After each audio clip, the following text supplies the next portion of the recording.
ভালো করে কান খুলে শুনে নিন। যারা বাড়িতে ঠাকুরের পুজো করেন, সে লক্ষ্মী ঠাকুর হোক, কালী ঠাকুর হোক, যে যার পুজো করেন, তো বাড়িতে তিনটে পাপ কাজ কোনো সময় করবেন না। কি কি তিনটে পাপ কাজ? কোন সময় কুড়ি ফুল তুলে ঠাকুরকে দেবেন না। যারা আমার ইউটিউব শুনে তারা নিশ্চয়ই এগুলো জানে। কোন সময় ৩-৪ দিনের বাসি পচা ফুল ভগবানকে দেবেন না।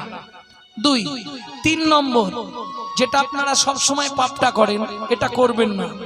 সকালবেলা হাঁটতে যাবার নাম করে লোকের কাছে ফুল চুরি করে ঠাকুরকে দেবেন না। কি হলো, হাসছে কেন? মানে যারা করে তারা হাসছে নাকি? হ্যাঁ, এ পাপ হয়। কোথায় বলা আছে? ব্রহ্মবৈবর্ত পুরাণে বলা আছে, শ্রীমদ্ ভাগবতের